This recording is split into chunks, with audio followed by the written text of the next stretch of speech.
बारिश हो रही है क्या सब जगह?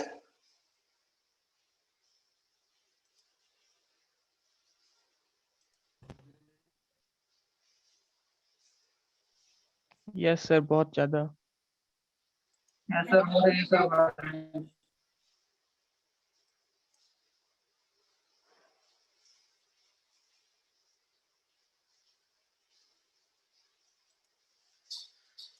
चलो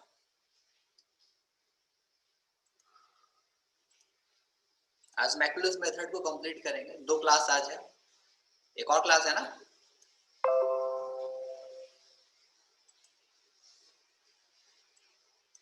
एक और क्लास है।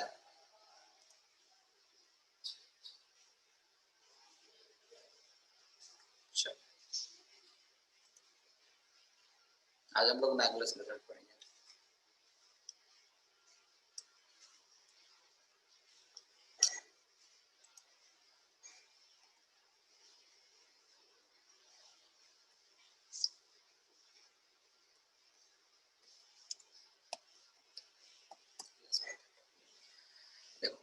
मैंने क्या बताया था?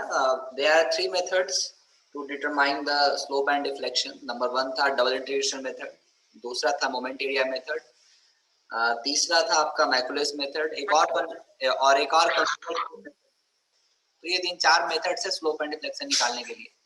तो जो हम लोग को पढ़ना है डबल इंटीग्रेशन और मैकुलस मेथड पढ़नी है। Good morning. तो double integration. Good morning sir. Good morning. Start करूं? Yes sir. चलो so double integration method single loading के लिए एप्लीकेबल था। ये मैकुलस मेथड है आपका डिफरेंट लोडिंग के लिए एप्लीकेबल होगा। मतलब नंबर ऑफ लोडिंग भी रहेगा तो आप निकाल सकते हो इजीली। बाकी प्रोसीड्योर इंटीग्रेशन का सेम रहने वाला है जैसे डबल इंटीग्रेशन मेथड में हम लोग ने करा था। इसमें कुछ चेंजेस है। इंटीग्रेशन हम लोग कैसे करेंगे इसका थोड़ा इंटीग्रेशन का एक अलग तरीका इन्होंने पहले से मैकुलस में दे रखा है कि आपको इस तरीके से इंटीग्रेट करनी है। ठीक है, तो चलिए स्टार्ट करते हैं मैकुलस मेथड। तो पहला पॉइंट क्या है? In this method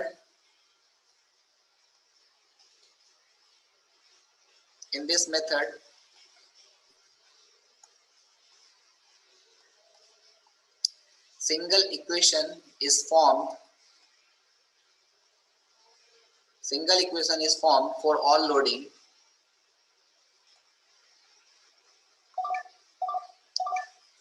loadings on a beam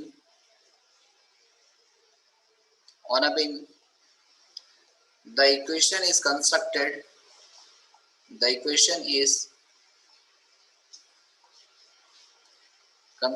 in such a way that the construct of integration, the constants of integration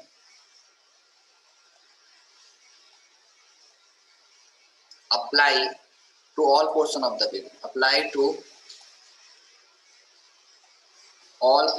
beam.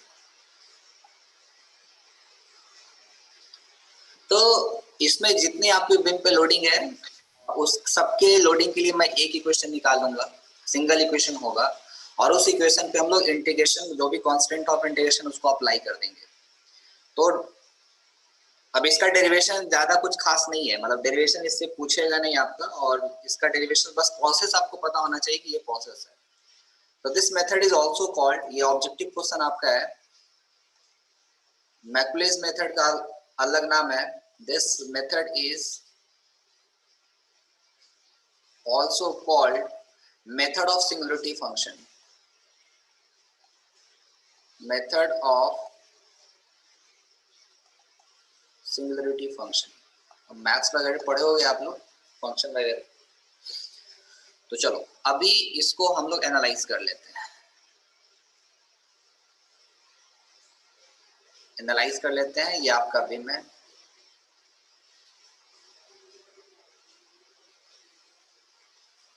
ठीक है, this is A, this is B, ये आपका हो गया आर ए, ये आपका हो गया आर बी। एक लोडिंग मैं यहाँ पे लगा रहा हूँ W1, W1, और एक लोडिंग है W2, ठीक है।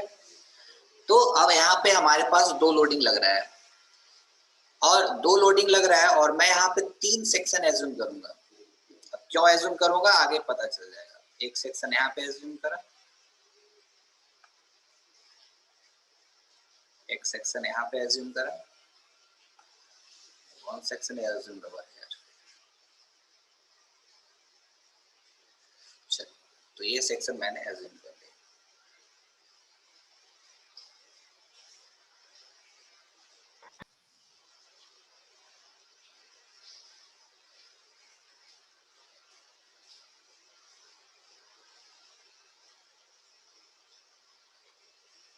नाम दे देता हूँ section x1 x1, x2 x2, x3 x3, यही सेक्शन है मेरा। अगर टोटल डिस्टेंस L है, if total distance is L,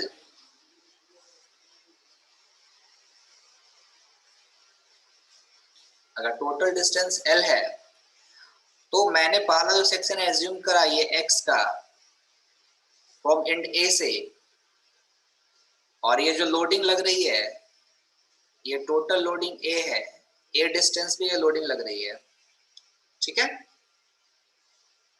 ये लोडिंग लग रही है A डिस्टेंस पे, और ये वाला जो लोडिंग लग रहा है वो B डिस्टेंस पे लग रहा है,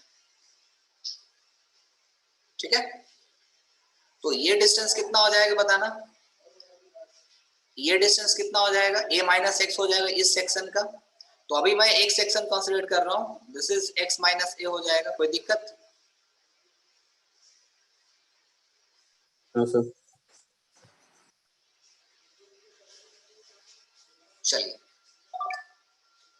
तो अभी जब इतना चीज समझ में आ गया, तो हम लोग अभी इस पे एनालिसिस कर लेते हैं। सो मैंने क्या किया है, consider a beam, simply supported beam consider किया हूं of span L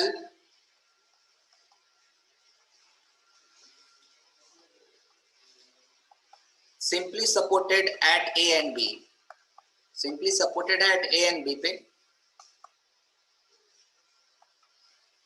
carrying a point load, ऊपर point load लग रहा है W1 W2, W1 and W2 at distance, कितने डिस्टेंस पे लग रहा है, W1 कितने डिस्टेंस पे लग रहा है, A डिस्टेंस पे, एंड W2 कितने डिस्टेंस पे लग रहा है, B डिस्टेंस पे रिस्पेक्टिवली। तो ऊपर जो मैं लगाया नीचे डिराइव कर दिया, उसको लिखवा दिया। नाउ उसके बाद मैंने क्या किया, कंसीडर अ सेक्शन,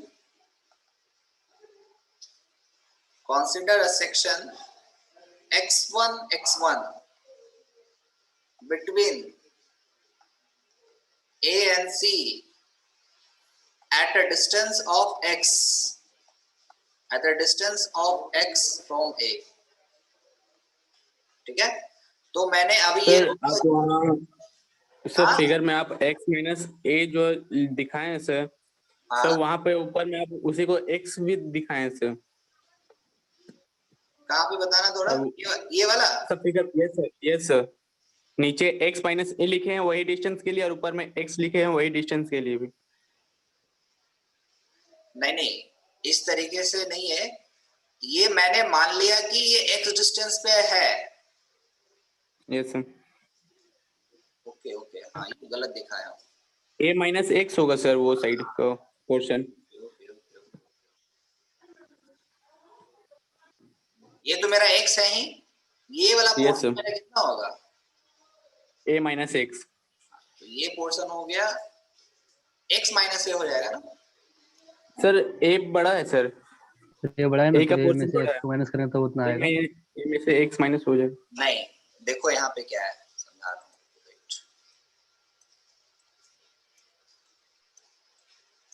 बेटर क्यों नहीं आएगा? अगर आप a को मानिएगा x तो फिर वो हो जाएगा। एक मिनट, अभी कोई दिक्कत नहीं है, अभी मैं कुछ भी नहीं लिख रहा हूँ। ठीक है, यस सर। अभी चलो, तो एट डिस्टेंस x पे मैंने मान लिया है। ये सिंपल सा है, ये जो जनरल मेथड है ना, इसे यहाँ पे अप्लाई नहीं होगा। ये मैकुलस ने अपना एक सिस्टम बना के रखा है, आपको इसी तरीके से करनी पड़ेगी। आगे आता हूँ उसके ऊपर।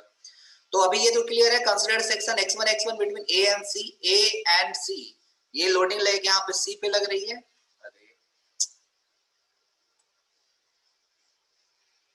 ये c है और ये आपका d है, ठीक है।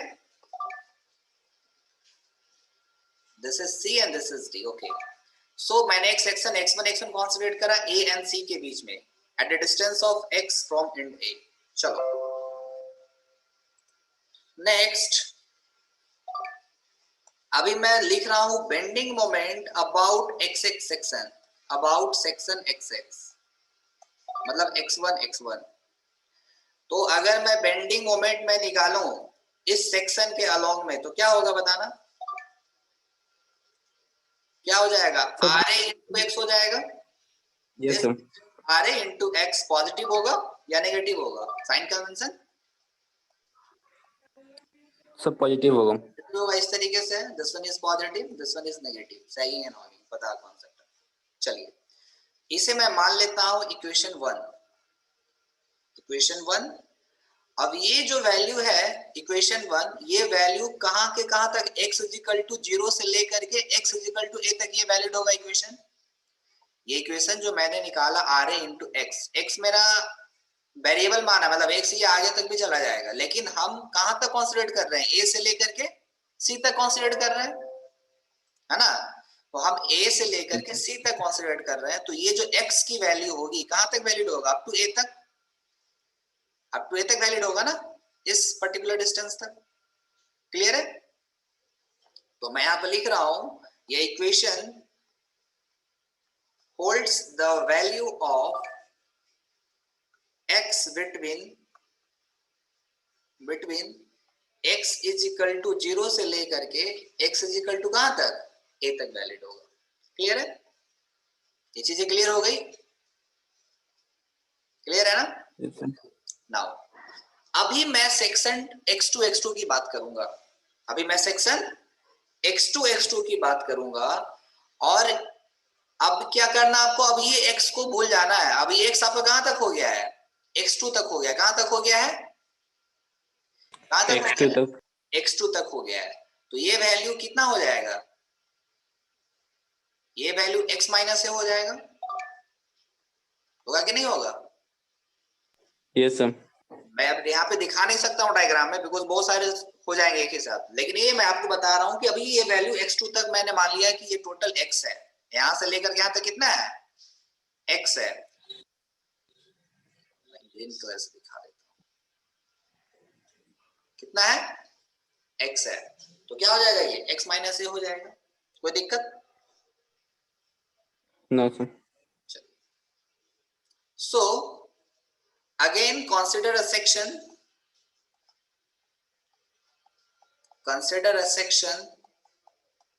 x2 between C and D at a distance x from A। Clear है? तो x2 कंसिडर किया A से x डिस्टेंस पे। क्लियर है? तो अब मुझे यहाँ पे मोमेंट निकालना है, तो मोमेंट अबाउट सेक्शन एक्सेस कितना हो जाएगा? mx इज इक्वल टू कितना हो जाएगा बताना, एक तो ra इंटू एक्स होगा ही होगा, होगा ना, ये ra इंटू एक्स, ये टोटल डिस्टेंस, क्लियर है। और उसके बाद ये लोडिंग लग रही है, लोडिंग कितनी लग रही है, W1 into force into perpendicular distance, कितना हो जाएगा W1 into x minus, clear है, नेगेटिव हो जाएगा ये sign convention, minus W1 into x minus a, this is equation number 2। और ये जो वैल्यू होल्ड कर रहा है x इज इक्वल टू 0 से लेकर के x is equal to b तक होल्ड कर रहा है, लिख सकते हैं ना।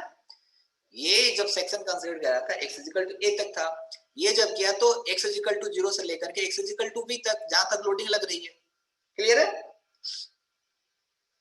क्लियर है ना। Yes sir. नेक्स्ट अब कंसीडर कर रहा हूं x x सेक्शन, अब यहाँ पे क्या करना है, x x सेक्शन जब मैं कंसीडर कर रहा हूं तो अब यहाँ पे जो x की वैल्यू है, समझाने के लिए मैं आपको लिख रहा हूं, ये टोटल x की वैल्यू यहां तक है, ठीक है। जब ये x की वैल्यू यहां तक हो गई, जब x की वैल्यू यहां तक हो गई तो ये वैल्यू कितना है बताना थोड़ा मुझे, ये वाला वैल्यू कितना आएगा, what is the value, sir x minus, फिर ब्रैकेट में x minus a, x minus b लिख सकते हैं क्या हम इसको, ये तो टोटल यहां तक भी हमको पता है, ये टोटल तो यहां तक भी है ना, ये डिस्टेंस तो b है, और मैंने x यहां तक कंसीडर किया तो कितना बच गया, ये x माइनस बी, कोई दिक्कत, यस सर। चलिए अब मोमेंट ले लेते हैं, फिर इस सेक्शन में कितना हो जाएगा, आर ए इंटू एक्स हो जाएगा, यस सर।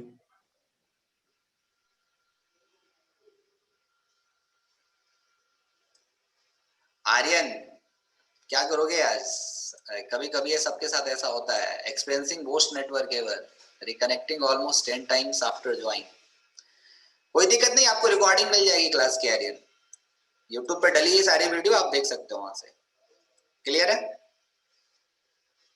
आर्यन है क्लास में अभी क्या, सर यूट्यूब में तो वीडियो ही नहीं शो कर रहा है।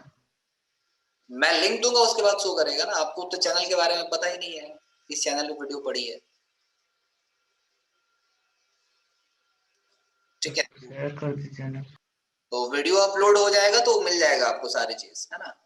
वीडियो अपलोडिंग चल रही है अभी, कुछ कुछ वीडियोस अपलोड हो गई प्रीवियस, आई थिंक 17 जून तक वीडियो अपलोड हो गया है, तो 17 जून तक वीडियो देख सकते हो आप लोग, चैनल का लिंक मैं दे दूंगा आज, ठीक है। चलिए आगे देखते हैं, रिकॉर्डिंग चल रही है ना, पता चला रिकॉर्डिंग नहीं हो रहा है, यस सर। Yes sir. ये वैल्यू यस सर। 0 से लेकर के x is equal to v तक वैलिड है। नेक्स्ट अब मैं बात कर रहा हूं सेक्शन, इस सेक्शन के x3 x3 सेक्शन की, सो consider a section x3 x3 between, इसे बीच में कंसीडर कर रहा हूं d and b, है ना, between d and b at a distance x from a, तो यहां से मोमेंट कितना हो जाएगा बताना, R A into x minus W1 into x minus A होगा, फिर माइनस क्या हो जाएगा W2 into x minus B होगा ना, ये W2 फोर्स, ये perpendicular distance x minus b, कितना हो जाएगा W2 into x minus b, clear है, ये इक्वेशन 3 है। Yes sir. और ये वैल्यू होल्ड कर रहा है x इज इक्वल टू 0 से लेकर के x इज इक्वल टू कहां तक, L तक। कहने का मतलब ये जो लास्ट सेक्शन मैंने कंसीडर करा वो पूरे इक्वेशन के लिए मैंने कंसीडर करा। अब इस मेथड का खासियत ये है कि अगर आपसे पूछेगा, ध्यान से सुनना, अगर आपसे सपोज मान लेते हैं ये 10 मीटर का लेंथ है, let's suppose this is 10 metre of span, ये 2 मीटर पे है, ये अगेन 5 मीटर हो गया, और ये 5 मीटर का स्पैन है मान लेते हैं, तो ये यहाँ से A से लेकर के D तक के टोटल कितना है, 7 मीटर है, और ये 3 मीटर है। तो अगर आपसे पूछ देगा कि 3 मीटर डिस्टेंस में बताओ कितना स्लोप एंड डिफ्लेक्शन होगा, अगर आपसे पूछ देगा तो ये 2 है और यहाँ पे 3 कहीं पे होगा, यहाँ पे है ना। अगर आपसे यस सर। मीटर पे कितना डिस्टेंस होगा तो आप ओनली यही तक कंसीडर करोगे, मतलब ये जो x2 सेक्शन लिया हो ना अप टू, मतलब इस वाले इक्वेशन तक ही आप सॉल्व करोगे, आपको टोटल ये वाली लोडिंग लेने की जरूरत नहीं है, इसके साइड जो है ना आरबी वाला, ये सेक्शन लेने का जरूरत नहीं है, आप यहीं तक। अगर आपको इसके ए और सी के बीच में कहीं पे पूछता है तो you have to only calculate A and C के बीच में, मतलब ओनली फर्स्ट इक्वेशन से ही आपका आंसर निकल जाएगा। क्लियर है? इधर करने की आपको जरूरत नहीं है। तो इस मेथड का ये खासियत है कि जहां तक आपको निकालनी है, जिस सेक्शन स्पैन के बीच में, हम वहीं तक एनालिसिस करेंगे, उसके आगे करने की जरूरत नहीं है। क्लियर है? तो अब ये चीज कैसे क्लियर होगा, प्रॉब्लम करेंगे तब क्लियर होगा। अभी ये प्रोसेस में बता रहा हूँ। चलो, तो ये लास्ट तक जब मैं पहुंच गया, अभी मैं टोटल ओवरऑल सेक्शन के लिए जितनी लोडिंग है उसके लिए ये इक्वेशन मैंने क्रिएट कर लिया। टोटल जितना सेक्शन स्पैन है उसके लिए मेरा ये इक्वेशन आ गया, दिस इक्वेशन, इक्वेशन नंबर 3। इस इक्वेशन नंबर 3 में मेरी सारी लोडिंग आ गई है, W1 भी आ गया, W2 भी आ गया, रिएक्शन भी आ गई। यस और नो? Yes sir. नाउ अभी मैं क्या कर रहा हूं, एट एनी सेक्शन, अलग अलग मैं कर रहा हूं। अब इसको आपको एग्जाम में इसी तरीके से लिखना पड़ेगा। एट एनी सेक्शन, 3 सेक्शन है ना, mx इज इक्वल टू, मैं ऐसे लिख सकता हूं क्या, ra इंटू एक्स मेरा एक सेक्शन था, then minus w1 into x minus A मेरा एक अलग सेक्शन था, and w2 into x minus B मेरे अलग सेक्शन थे। क्लियर है? यही मेरा 3 सेक्शन था ना। यस। अब मैं इसे क्या कर रहा हूं, इक्वेट कर रहा हूं। Now equating,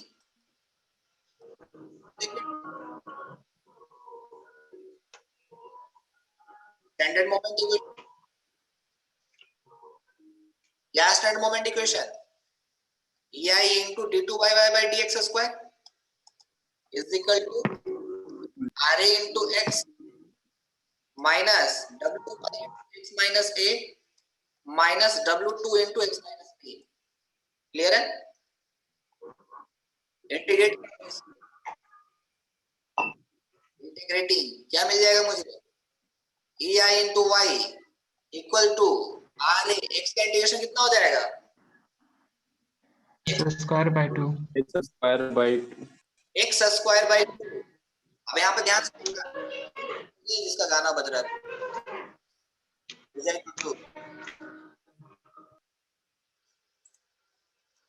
ra into x square by 2 plus c1। पहले वाले से पहले जो भी डबल इंटीग्रेशन मेथड हम लोग कर रहे थे उसमें क्या करते थे, कांस्टेंट की वैल्यू लास्ट में लिखते थे, लास्ट में लिखते थे ना। Yes sir. यहाँ पे क्या करना है, कांस्टेंट की वैल्यू फर्स्ट के साथ लिखना है, माइनस w1। इंटीग्रेशन हो रहा है तो ये सब एक ही साथ ना हो रहा है सर, तो अलग। d2 d square by y by dx square का इंटीग्रेशन तो dy बाय dx ना होगा। Yes sir. dx, ठीक है। और मैकुलस मेथड बोलता है कि जो हम लोग लास्ट में कांस्टेंट लिखते थे, इस पर्टिकुलर मेथड जब अडॉप्ट करोगे तो आपको जो कांस्टेंट लिखना है फर्स्ट टर्म के साथ लिखना है। ठीक है, फर्स्ट टर्म के साथ मैंने यहाँ पे लिख दिया, minus w x minus a का स्क्वायर का integration w x minus a square by 2 इस तरीके से करना है, and w2 into x minus b का इंटीग्रेशन इस तरीके से करना है। This is slope equation. अब आप लोग कंफ्यूज ना हो इसके लिए मैं कुछ बातें लिखा देता हूं, पॉइंट्स टू बी रिमेंबर करके, किस तरीके से मैंने इसका इंटीग्रेशन करा है। ठीक है, सो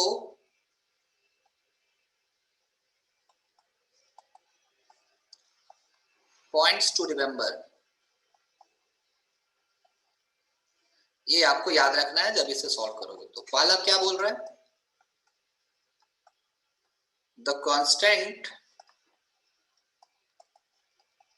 of integration C1 should be written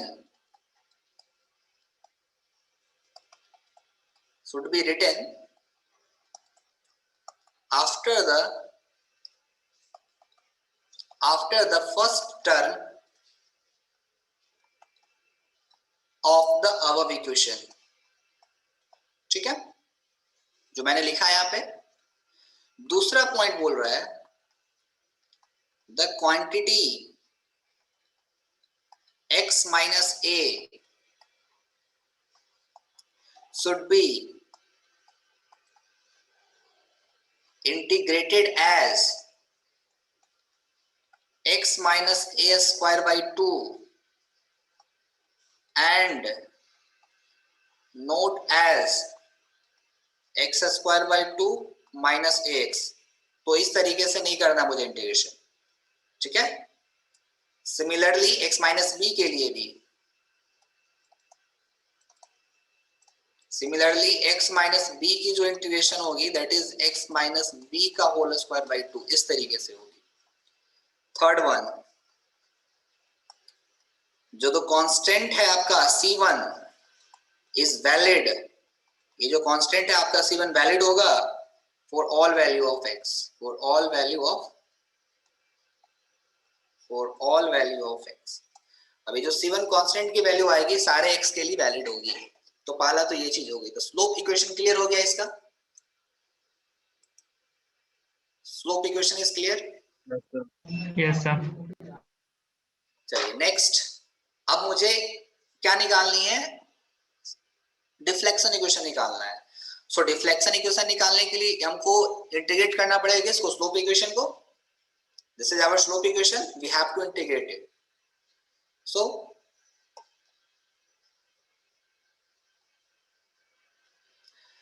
integrating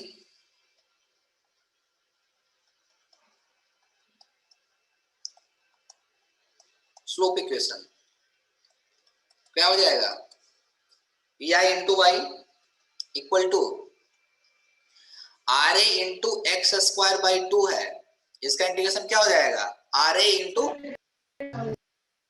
x का पावर 3/6 एक्स का 3/6 प्लस C1 का इंटीग्रेशन कितना होगा, C1 कांस्टेंट है, कांस्टेंट का इंटीग्रेशन कितना होता है, x होता है। तो C1 into x plus C2 एक नया कांस्टेंट आ जाएगा, क्लियर है, yes sir. Minus yes, W1 into x minus A का क्यूब डिवाइड बाई 6 हो जाएगा, और minus W2 into x minus B का whole cube divided by 6। This is your equation number कितना, इक्वेशन में दे रहा था क्या, नहीं दे रहा। This is your deflection equation,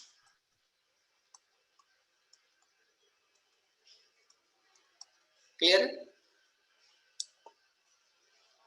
आ गया ना। अब यहां से आपको C1 C2 की वैल्यू निकाल लेनी है, वो कैसे निकालेंगे कॉलम में देखेंगे। यहां भी मैं लिख देता हूं पॉइंट्स जो जो आपको रिमेंबर करनी है, सेम पॉइंट है तो क्या आपको दिक्कत नहीं है।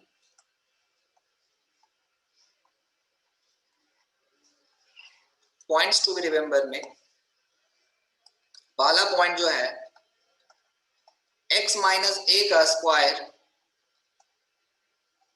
Has been integrated to x minus A का cube by 3। Similarly x minus B का होल स्क्वायर है जो मैं इसे इंटीग्रेट किया हूं, x माइनस बी का होल क्यूब बाई 3। दूसरा पॉइंट है constant C2 is written after C1 into x, and the constant C2 is valid for all value of x. So constant C2 है मेरा, सारे वैल्यू ऑफ x के लिए valid होगा। क्या करना है तीसरा point, if the end condition or boundary condition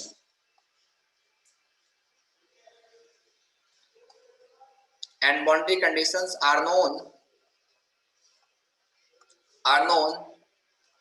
the constant C1 and C2 can be evaluated। ठीक है, तो बाउंड्री कंडीशन पता है तो C1 C2 जैसे हम निकालते आ रहे थे यहाँ भी उसी तरीके से निकालते हैं। तो ये एक बेसिक स्ट्रक्चर हो गया आपका मैकुलस मेथड को सॉल्व करने का, कैसे इंटीग्रेशन करना है, कांस्टेंट कहाँ पे यूज करना है, क्लियर है।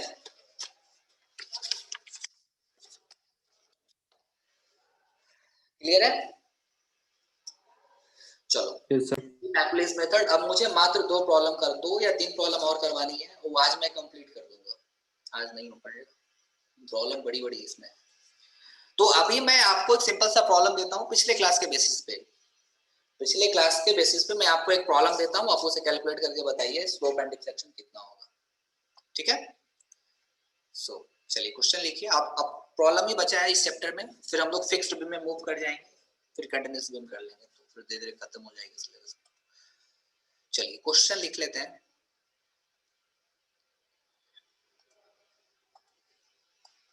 क्वेश्चन नंबर कितना होगा ये? आई थिंक 5 होगा या 6 होगा। 5 सर। Question number 5। अब बीम, अब ये सब खुद से बनाओगे। A beam with a span of, मैंने टेबल दिया है उसी टेबल से बनेगा, डायरेक्ट पुटिंग एडिंग है। A beam with a span of 4.5 meter carries a point load of 30 kilonewton at 3 meter from the left support.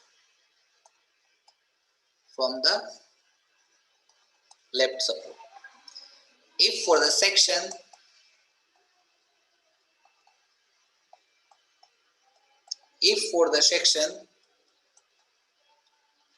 Ixx is equal to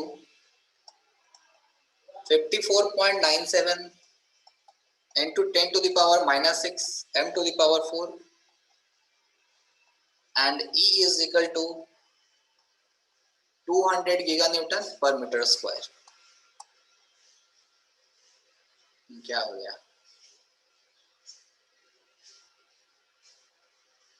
hang. 1 minute रुको।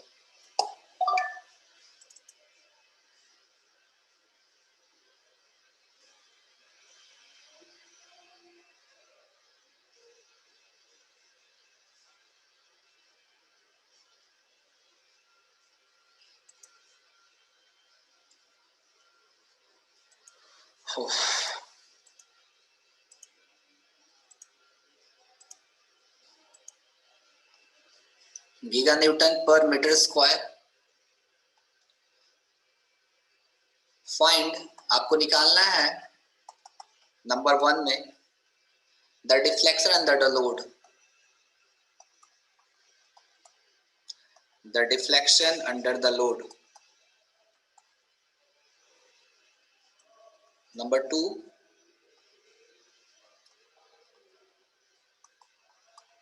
the position and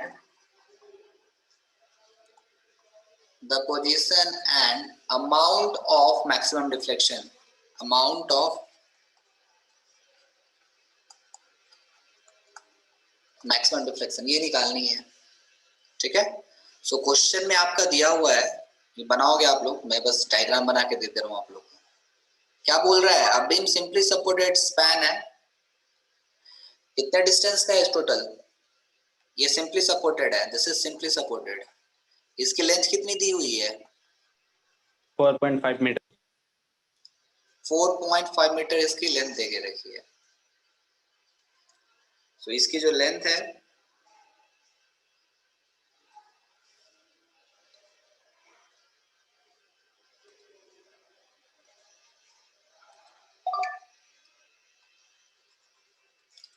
it is given as 4.5 metre. फिर क्या बोल रहा है? Carries a point load of 30 kilometre at 3 metre from the left support. तो ये ए है, ये बी है। लेफ्ट सपोर्ट किधर होगा मेरा? ये लेफ्ट सपोर्ट है मेरा ए साइड से, है ना? Yes sir. ये बोल रहा है कि वहां से कितने मीटर पे? 3 मीटर पे ना, टोटल 4.5 है, तो 3 मीटर पे एक लोड लगा दिया है। कितने किलोमीटर का? 30 किलोमीटर का। 30 किलोमीटर। तो ये डिस्टेंस कितना हो गया? 1.5 मीटर। और ये डिस्टेंस कितनी हो गई? 3 मीटर। डिफ्लेक्शन कुछ इस तरीके से आपका आएगा।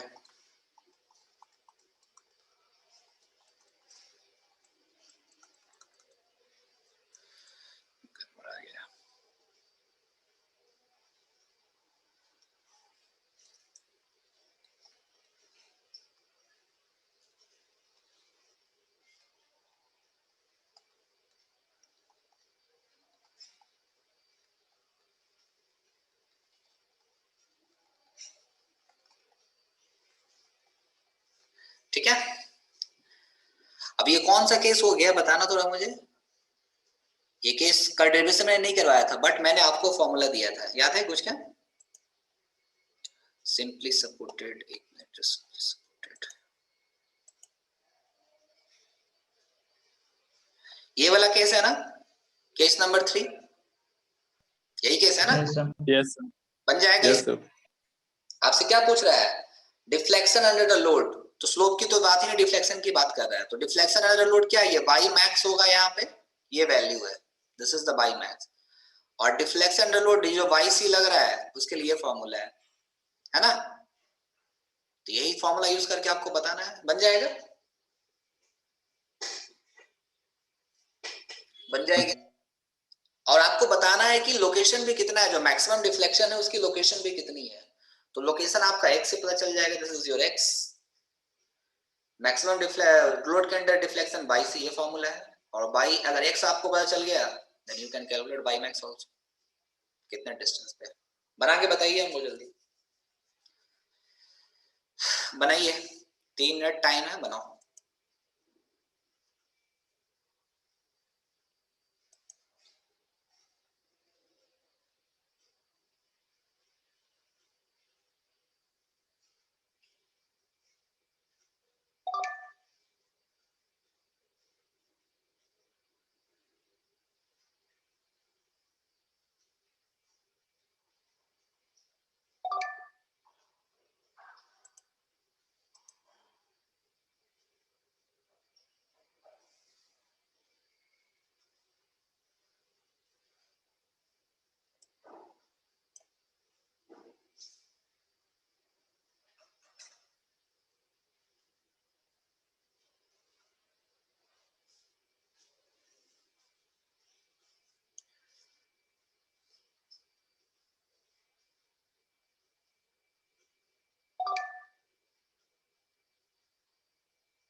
गिवन डेटा क्या दिया हुआ है? W का वैल्यू दिया हुआ है 30 kilo Newton.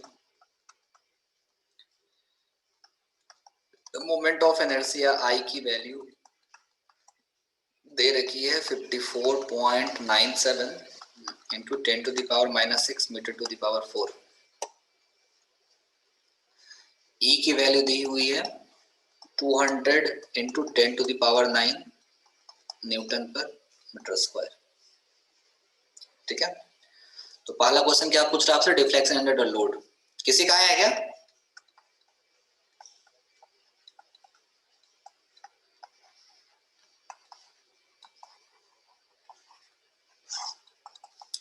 Deflection under the load आया क्या किसी का? फॉर्मूला क्या है डिफ्लेक्शन? ये अगर सी पॉइंट पे लग रहा है तो वाई सी निकालना आपको। सर 4.09 है क्या? Very good.